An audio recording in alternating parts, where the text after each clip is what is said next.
Welcome to the One Giant Podcast, a sportscaster featured podcast covering all things New York Football Giants. Live every Monday, Wednesday, and Friday morning on Sportscaster, bringing balance to the analytics and emotions of covering Big Blue. Here are your hosts, Adam Armbrecht and Andy Mekowicz. And that is it, friends. As always on a Friday morning, I'm Adam Armbrecht coming to you live. This time also on Facebook, also on YouTube as well. And joined as always by the healthy, the wealthy, and the wise, Mr. Andrew Mekowicz. You know, we don't always get to hear our own intro music before the show, Adam. Right. I got to say, it hypes me up. We should listen to it every single time before we come in. Just to be clear, you haven't been listening to the theme music in your downtime? Well, you know, I have it on my playlist every time I go running, you know? Mm-hmm. Sure. Just a little psych up music. I like that. The only problem I could see you running into is then you kind of start to say, while you're on your run, I really like this particular prospect. You just start screaming things out to the neighborhood. Something to keep an eye on for yourself, but I'm not here to judge you. We, of course, come in. Go ahead. I was going to say, I just keep thinking in my head, Pro Bowler Evan Ingram. That's all I keep thinking in my head as I go through it. Yeah. So yeah, you keep thinking that. Keep thinking about Pro Bowl Evan Ingram playing for some other team next year. We come in on a Friday. Obviously, we did, going back to last week, start to take a look at kind of a mock draft-ish scenario, free agent, ideal options that you and I have. And when we split the difference a little bit, I went the route of keeping, basically standing pat with a lot of what the Giants have, retaining Leonard Williams, retaining Dalvin Tomlinson, restructuring Zeitler, but keeping him on the roster as well. So maybe not the sexiest offseason from a, sizzle standpoint. You want to get something new, something exciting in the door. You did maybe go that route, or at least provide the opportunity for the Giants to do so. Then we also talked about the 11th overall pick, where I went with a tight end, the tight end / I'm going to say wide receiver in Kyle Pitts, because he's a big versatile weapon. You went and immediately addressed the need at guard because you let go of Zeitler in the offseason. But now we talk about, go ahead. Yeah. I was just going to say, well, guard, offensive tackle, just want to just cover it as an offensive lineman. I still think we just need help across the board. Weapon. We'll call him an offensive weapon. That's what Andy really wants. Similar to you with Pitts is how I feel about the offensive line. Sure. Well, and by the way, though, you only, I don't want to get in the weeds here, but you only have to feel that way because you let Zeitler go in the offseason. You've created a problem for yourself. You see what I'm saying here? I didn't create problems. I'm just fixing problems. And that's just something to think about for the fan base. Now, the big need, though, still, and we can kind of examine it from each of our paths that we took, is wide receiver. Ultimately, the Giants need to add another type of weapon into the receiving core, another weapon for Daniel Jones, and something that's going to help open up the game on the offensive side, not just for other wide receivers, not for a tight end, whether it's your Pro Bowler Evan Ingram or my draft selection in Pitts, even for Saquon Barkley out of the backfield, right? We know that the offense struggled. So as we try to get into these prospects at wide receiver, what are some of the ones that you can really walk through here? And you can go early, because I know there's a couple of basic ones we want to cover, and maybe would be more likely to be on your draft board than mine based on the need in the offseason that you lined up. Yeah, with you going with Pitts in the first round, obviously you've addressed the offensive weapons for Daniel Jones early on in the draft. For me, going offensive line, I still have that need, and I haven't been too flashy in terms of free agency with the people I've been targeting. Nor have I really thought about first, maybe even second round for a wide receiver. I have been doing a bunch of draft work and just looking at some of the different wide receivers that are available. One thing that stands out to me is when you look at a lot of the different, doing a bunch of draft work, and one of the things that sticks out to me is that the size of some of these wide receivers. There are a lot of slot guys, 5'9", 5'10" guys. That isn't really something that the Giants need today. Granted, Sterling Shepard can go inside or out. I want a big-bodied X-type wide receiver, and I look at a guy like Nico Collins out of the University of Michigan, 6'4", 220 pounds. The guy is an enormous human being. He goes up, he high points the ball. His yards per catch were number one in the Big Ten his junior year. Problem is he sat out last year, so no one has seen the guy in over a year. But I got to tell you, Adam, that size on the outside and that kind of long-term speed that he possesses is something I think would be a huge asset to Daniel Jones and the Giants. Yeah, projected to be in a 4.55 kind of range in the 40-yard dash when it comes to that combine. Listen, he obviously is a big physical player, and he can offer those mismatches. There are some other guys that have some of that kind of size too that I've looked at as well. The only problem is when I read up on him, he's still kind of a raw piece. And he's not necessarily as fluid as you want him to be in route running, in release, right? What is the full route tree combination going to be that he's able to run? So even though I like him, and by the way, depending on when he comes up on the draft board, it's the same thing as saying, you can go back and think about how was Darius Slayton looked at coming out of the draft. They end up getting him in the 5th round. Now, I don't think Nico Collins is going to last all the way to there, but based on the situation in the draft that you can get him, I like taking a look at him. I just think that you have to come in with the understanding he may need a little bit more time to develop and get ready for the NFL level. He's not going to be a walk in the door and be an immediate impact player. So I like him, but it's the question of, do you want a guy that's a plug and play immediately day one starter at the NFL level? Yeah, I mean, you mentioned his route running. If you watch the film, he doesn't have any creativity as he leaves the line. All of his breaks are pretty, similar. He doesn't have anything creative to throw off defenses. What he relies on is the ability to box out defensive backs and be able to go up and get jump balls, get 50-50 balls, make himself a very big target for quarterbacks. He doesn't use that elusiveness to be able to get open and really stretch the defense. So I look at him. He is a project. It looks like it may take a year or two for him to really settle in. But man, how nice would it be for Daniel Jones to be able to have a big target that if he's a little bit off is going to go up, and he's going to be the only one that can catch some of those 50-50 balls.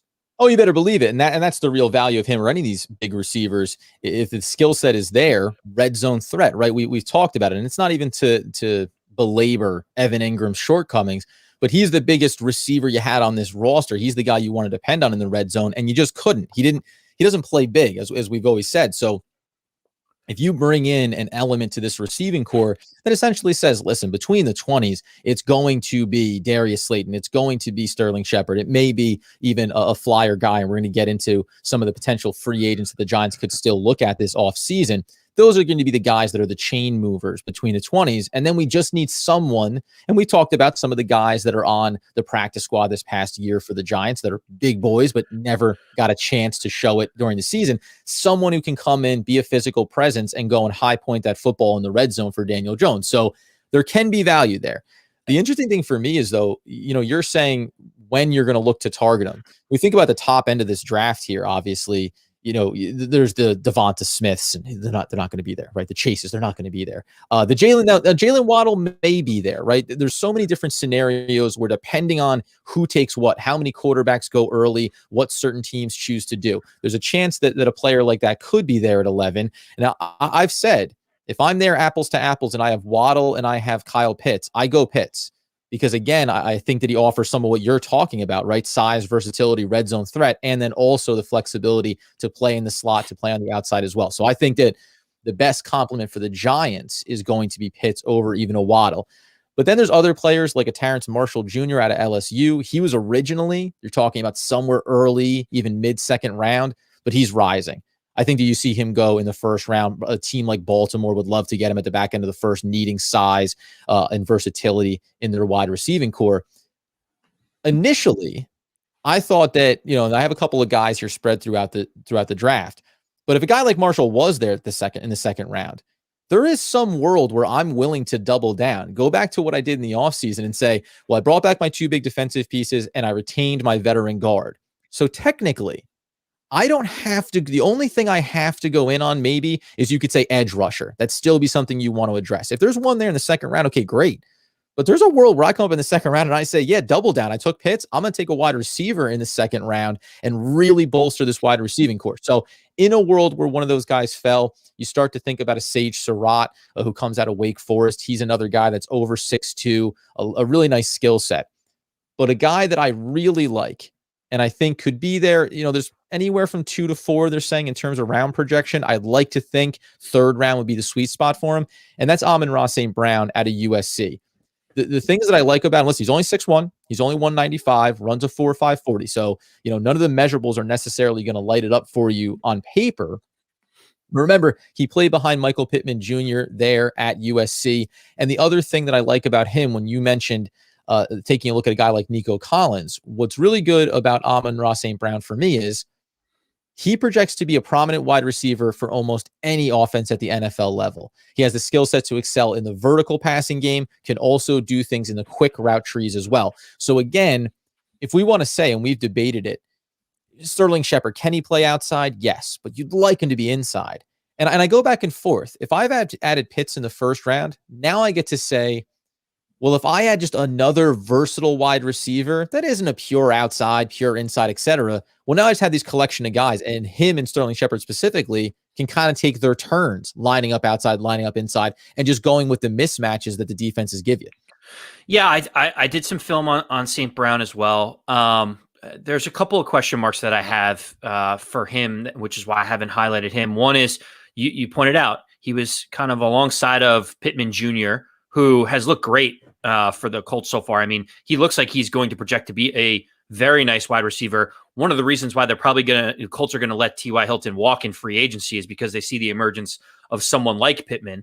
Yep. So kind of having Pittman take on all of the best cornerbacks, in college last year. One of the reasons why you got to see St. Brown with secondary coverage that's not as great. And then the last piece of it is then we only saw 3 games from him this year, and he looked good. I wouldn't say he looks great, and that's why he's not in the first round or one of those top 5 wide receivers that we're talking about. And listen, when you start to get to the later picks, the 12th, the 15th, the 18th wide receiver selected, they're all going to have a little bit of warts on them.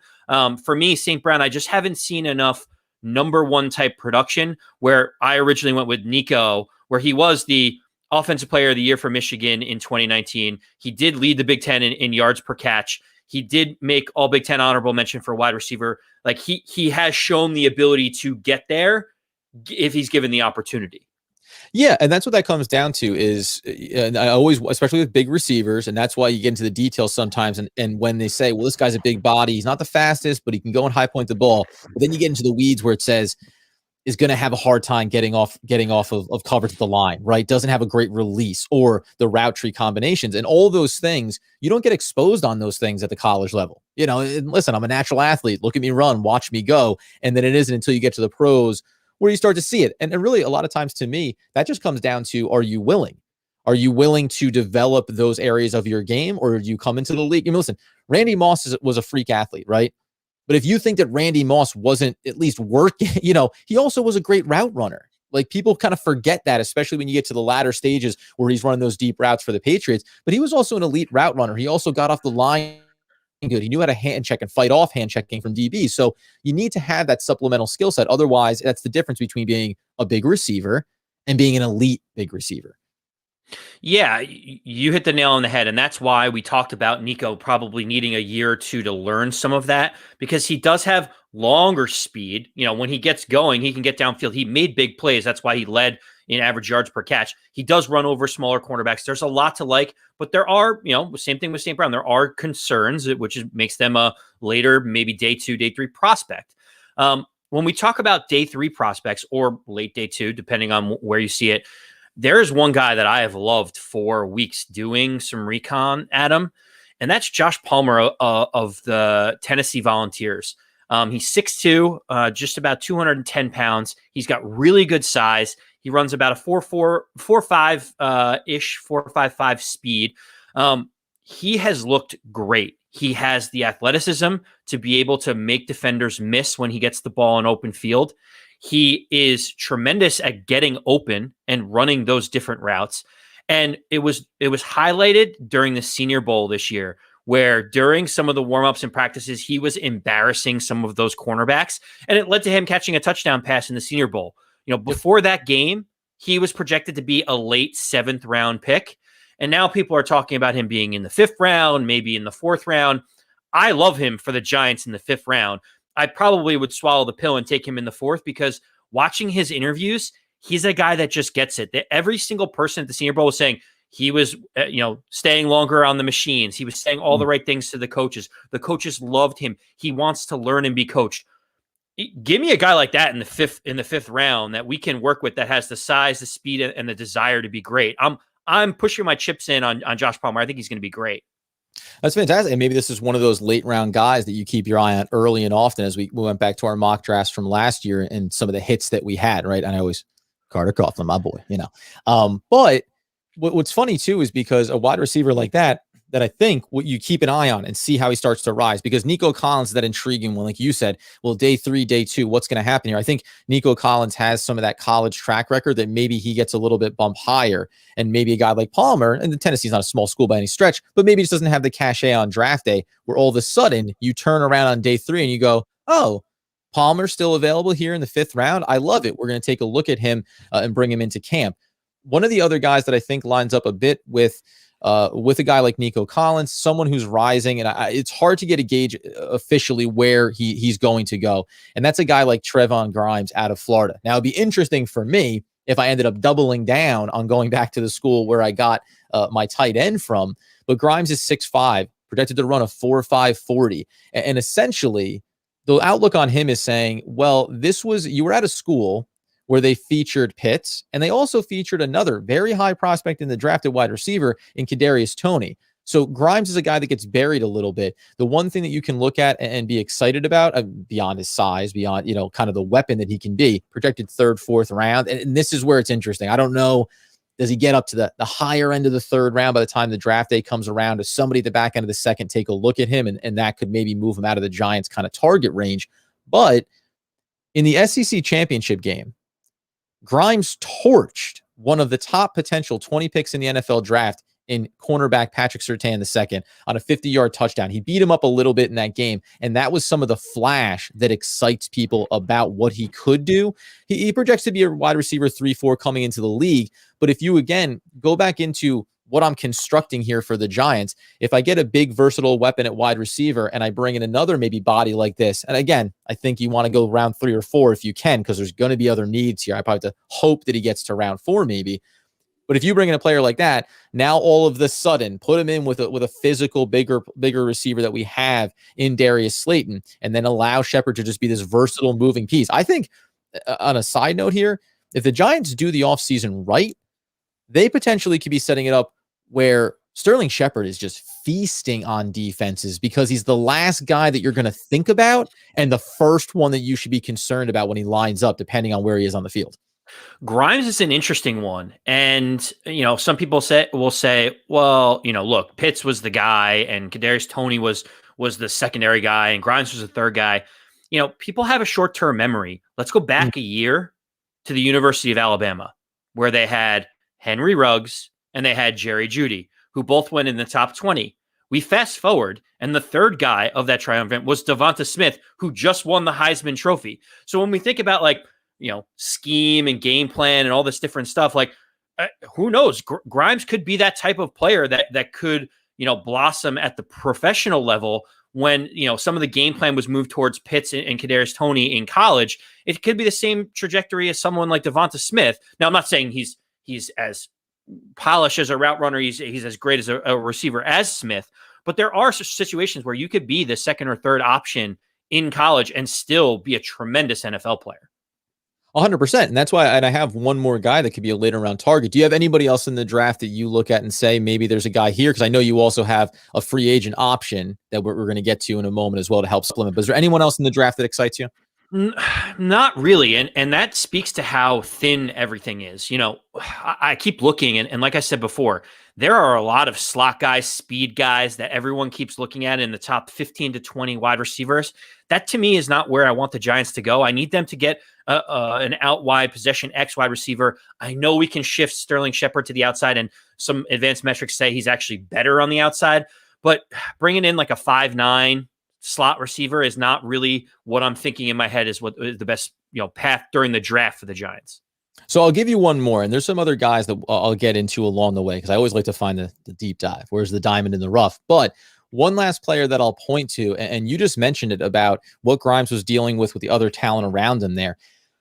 go ahead and give yourself a look at Cornell Powell, the wide receiver out of Clemson. Now, he's only 6 foot, 210. This is a physical. He's going to run a 4.55. It says he has deceptive speed, deceptive, quickness there to be able to get past guys, but then also be able to break through tackles. So think about him. Like you say, do you want to dip into this? Is almost in the vein of, yes, we think the Giants need outside threats and big-bodied receivers. Again, I can touch back to having drafted Pitts in my mock, but also saying the collection of just talented wide receivers and versatility, getting the ball out of Daniel Jones' hands quickly. When you look over what's interesting about Powell, from 2016 to 2019, only had 15 passes, no more than 15 pass catches in any of those seasons. And then in 2020, he goes off for 53 and 882 with Clemson there, with Trevor Lawrence, showed some really nice production for them and some big playability. So he's a guy projected to go in the 4th to 6th round. This is the kind of player where if you checked other boxes for yourself and you come up in maybe the 5th or maybe the 4th round there, you'd love it, by the way. In the 6th, you'd just be feeling like you're over the moon on getting a prospect like that. But I think this is the kind of guy that, again, would probably be one of those value selections for New York to bring in some more talent to the room. That being the case, though, you can say go in the 4th to 6th round for a guy like this, or maybe there's someone in the free agent market that you can bring in that helps you kind of settle your core as you head into the draft. And I know you have at least a name or two in mind. Yeah, and the last note on the NFL draft is we talked about it last year when we were doing a lot of our pre-draft. Kudos to you, Adam. You were very high on Chase Claypool, but he was projected to go in the 4th round, maybe the 3rd round, and then Pittsburgh had to go up and get him because he was their guy. We start mentioning some of these people. I could see Nico Collins, even though he's projected to be a 4th or a 3rd rounder. Someone's going to see his size and athleticism and say, we've identified that he's our guy. Let's go get him in the 2nd round. And so I do think we're probably going to, Josh Palmer, someone may reach for him in the 3rd round and say, we just see that upside. So be prepared for, some of these different areas that we're mocking them. It may be, an extra round ahead because some team is saying, we don't pick for another 40 picks and this guy's going to be gone. If we like him that much, let's go get him now. Yeah, can't risk missing out on them saying, well, we're middle of the 2nd round. Let's see if he's there in the mid-3rd. No, if he's your guy, that's what we always talk about, right? Draft value. If he's your guy, go get him. Don't wait to find out if you could and then sit there saying, now, who was the guy that we thought maybe was a 4th rounder, but we'll take him around early now? No. Go get your guy if you want him. Yes, exactly. And when we talk about going to get your guy, there's a guy in free agency that I think is someone that the Giants should seriously be considering right now. Right. And that is recently released Tyrell Williams of the Las Vegas Raiders. So he signed a big 4-year, $40 million deal to move over from the formerly San Diego Chargers to the Oakland Raiders at the time.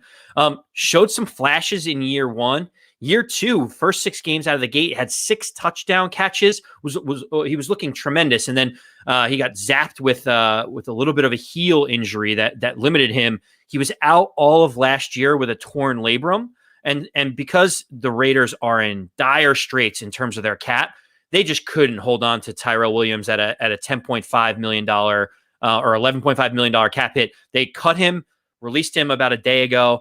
They saved $10.5 million. He's now a free agent on the open market. And Adam, I am all about Tyrell Williams joining the Giants. He seems like that middle pack in terms of the tier of type of wide receiver that we would have to give money to. But man, would he help exactly what the Giants need on offense. And now, so when you're talking about giving him some money, put the dollar amount on it. Are we talking about being in the world of a Curtis Samuel out of the Panthers, who could be anywhere from 10 to 12 and maybe even a little bit higher in free agency, depending on how much of the buzz there is around him? Or do you think this is someone you can steal a little bit lower? Now, remember, 29 years old, so obviously not a young player, so market value is going to look a little bit different there. So you think you can get him maybe closer to that $7 or $8 million kind of range and maybe still give yourself the extra $4 million of flexibility in the offseason? Yeah, I mean, the way that I'm looking at it, and I've tried to crunch the numbers a little bit, a 2-year, $8 million per year deal for someone like Tyrell Williams gives us probably his big 2 last prime years. And the thing that excites me about him, aside from his size that we've talked about, he's 6'4", 205. He runs a pretty fast 40. He is a big play weapon. He can get down the field and make big things happen. He did it with Phil Rivers, who towards the end of his career couldn't get the ball down the field, yet Tyrell Williams was still averaging a huge yards per catch. And when you look at him averaging about 15 and a half, even 16 yards per catch. That is far more than any Giant on our roster, even big play Darius Slayton was experiencing. This is the type of guy that provides size and can stretch the field. And when we're talking about under $10 million in terms of a wide receiver, that to me is the value that the Giants need to be looking at. One thing, and this is interesting, and that's worthwhile, by the way, because, well, we don't want to get gun shy, right? We recently committed a lot of money to a veteran wide receiver on the free agency market, and everyone seems to be pretty excited about getting him off the books, and that's one Golden Tate. But just that the reality of you need to balance both sides here of, yes, you want to get younger, we want to do the proverbial rebuild, and you want to thread that line of kind of having known commodities. There's two things that I'll mention here, because we're going to move off of what is a fairly in-depth look here at the wide receiver options going through the draft class. And then we're going to move into some key dates this offseason for Big Blue. But there's two pieces here. One, a guy like Austin Mack, who played, now you can go into his size and what his skill set is. We mentioned Bateman before. There's a handful of players that I think are going to be on this roster. And I might wonder, a guy like Terrell Williams, do I say, well, I would just as soon keep that money and then give these guys as much of an opportunity in the offseason program, in training camp, to show that they're worthy of a roster spot? And that's not even saying that I'm confident in those guys, right? That's just the question you have to ask yourself in terms of where you're going to spend the money. The other piece for me too, and we've talked about this a lot. Remember, we went back to last year as the season was winding down. Don't forget, Dante Pettis was brought into this roster, right? Now, again, he's not the big-bodied receiver, et cetera. But where does he fit into this for the New York Football Giants, right? We've kind of glossed over him with consistency, and it's because he hasn't been around the team. But if you guys said Slayton and Shepard and put Pettis into that mix, and you think about a Caden Smith, obviously, at the tight end position, and maybe you go my route, you get Pitts there. Maybe it's Andy at the second round or even the third round finding a big-bodied receiver. I think you have to keep his name in the mix here when you evaluate what this wide receiver group is going to look like. And I wonder how the Giants look at Pettis off that sample size they got last season. And in that sample size, he did seem to look pretty good with Daniel Jones. It seemed like they were on the same page, albeit in a short sample size. And I do like his size. There were whispers of him not really caring and not doing the right things out in San Francisco the way that we would hope he is. But hey, that's why he was released, and we claim him off of waivers. As we said, when you're looking at mid-round picks, when you're looking at guys you're claiming off waivers, there's clearly an issue that you need to overcome, whether it can be coached or skilled or however it might be. That is a great point. And I've mentioned different guys like D.D. Westbrook, who's a low end potential option on the free agent market. But we do have Dante Pettis, and maybe there is an argument to be said. Our depth is okay with Slayton, Pettis, and Shepard. We don't need some more of these second tier guys or late round draft picks, Andy. Let's go get the best of the bunch. Let's go get an Allen Robinson and break the bank. Let's do that and worry about everything later. Let's go invest a first round draft pick in a guy like Pitts or Waddle or Chase or Smith, like whoever. I can see the point there. I just am so worried about investing either dollars or draft assets so heavily into that position when I know that we're not just one wide receiver away from making noise and making the playoffs, right?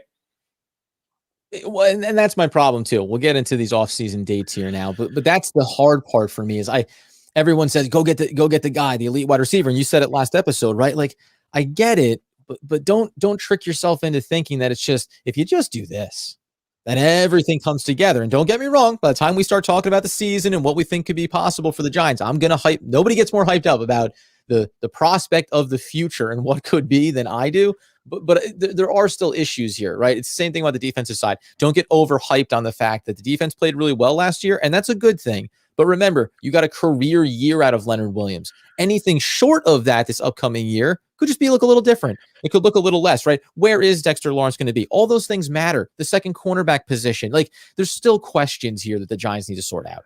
Adam, here's the thing that I keep thinking about. It's clear from anyone that watches the Giants that there's a few key areas that they need to address. Wide receiver, offensive line, edge rusher, potential secondary cornerback, even though Yedem has started to progress, right? So that's 4, if not 5 key areas, right? The Giants are already short on cap space, right? There's not that much cap space to be had. And on top of that, the Giants need to potentially re-sign Leonard Williams at $20 million a year. And they have to look at Dalvin Tomlinson, who could be anywhere from $12 to $14 million. So like when Giant fans think about how we construct this roster, you can't just say, go get the number one wide receiver, draft the number one wide receiver, sign the biggest edge rusher, get yourself Leonard Williams at $20 million a year, and re-sign Dalvin Tomlinson at $14 million. And oh, by the way, keep Zeitler, sign another offensive tackle. It's like there is not enough resources to go around to do all of this. So when people kind of poo-poo the secondary market for some of these different guys that we mentioned, it's because there's not enough money to go around. You just can't throw money out there. It is a hard cap. Yeah, just spend $80 million, right? What's the problem? I don't understand. DG, come on, get on the books here and just make it happen, right? Like you say, you have to live in the reality of what point of the rebuild we're at. We've done this thing where we've gotten ourselves more competitive and we drafted what we think is the future franchise quarterback and all that stuff. And also, the books were still a mess from the last handful of years. We're still in the process of kind of leveling that back out and getting ourselves on strong footing. So keep that in mind, and keep in mind the idea of finding value, whether in free agency or in the mid and late rounds of the draft. That's going to be as crucial as anything. Go back to last year. Doesn't mean that they were world beaters, but remember, Carter Coughlin showed up, even Cam Brown on special teams, Tay Crowder. Tay Crowder was Mr. Irrelevant from the draft last year, right? So you need to identify and find high caliber, high quality, high acumen, all those little intangible details. Those are the guys you got to find in middle and late rounds, and even in free agency, to make sure that you supplement the starters on your roster across the board. So something to keep in mind as we work our way through. Yeah, and the other piece of it is look at the mid-season acquisitions the Giants did. None of them were world beaters. Look at Logan Ryan. He worked himself so perfectly into the Giants mid-season to the point where they re-signed him to a multi-year contract before the season was out. Like, that's how important these value picks are. Yedem struggled at the beginning, but the Giants gave up next to nothing for him, and he performed reasonably well towards the end of the year. Like, bend don't break mentality. He was at least worth the minimum that he was basically making at the time. So it is all about value. You can't have number one type money and number one type players at every roster position. No, and again, remember too, you're also saying when you bring in players like these, the flexibility in the cap, right? If you don't have the money during the year, you can't bring in Logan Ryan when you feel like you want to have a little bit of extra insurance there. And then just one last piece there on Yedem. The Giants traded a 7th round pick. So let's just, live in the reality here. Was Yedem worth a 7th round pick for what he gave you last year? More than worth it, exceeded expectations. And now you're still going to get a look at him as we move down the road. All right. Key dates here in the offseason for the New York Football Giants. Is there anything that we really want to touch on here, or do we want to hold off and maybe come back in on Monday and break some of these down? Because I don't think there's anything imminent, as in over the next 3 days. Watch out. This is about to happen, right? So we can table that, and we can come back in on Monday, talk about those key areas, key dates that the Giants want to keep an eye on, and then also maybe think about how do we flesh out the rest of this roster through the draft here. Now we've talked about wide receiver. What are the couple other key positions we want to tackle? Yeah, we're right in the thick of the franchise transition tag, Adam. I'd love to go into it on Monday. I think it does warrant key dates and milestones, especially for some of our players coming up. I think we could devote an entire episode to talking about some of these guys like Evan Ingram, Saquon Barkley, Leonard Williams, Dalvin Tomlinson. There are key dates and milestones for each of these types of players that we should talk about and decide whether or not, what would you like to do with each of them? What's the best path forward for the Giants? How does this impact cap space and some of the other moves that we'll eventually need to make? Yeah, for sure. And Dalvin Tomlinson, you mentioned franchise tag-ish. They call that a tease in the business, friends. Let's see what we get into. But as Andy Makowitz wants, needs, and demands that you know, as always, let's go Big Blue. You better believe it, friends. Bang.